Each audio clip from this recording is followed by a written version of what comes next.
تب بھی کہہ دو کہ سفارش تو سب اللہ ہی کے اختیار میں ہے، اسی کے لیے آسمانوں اور زمین کی بادشاہت ہے، پھر تم اسی کی طرف لوٹ کر جاؤ گے۔ اور جب ایک اکیلے اللہ کا ذکر کیا جاتا ہے تو جو لوگ آخرت پر ایمان نہیں رکھتے ان کے دل گھٹ جاتے ہیں، اور جب اللہ کے سوا اوروں کا ذکر کیا جاتا ہے تو فوراً خوش ہو جاتے ہیں۔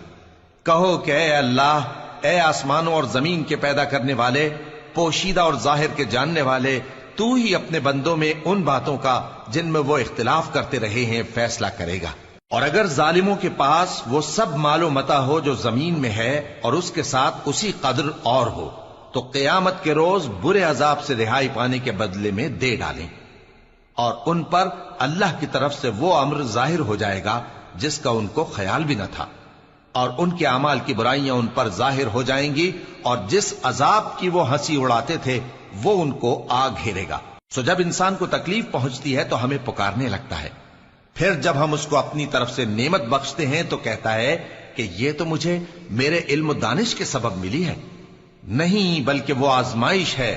مگر ان میں سے اکثر نہیں جانتے۔ جو لوگ ان سے پہلے تھے وہ بھی یہی کہا کرتے تھے، تو جو کچھ وہ کیا کرتے تھے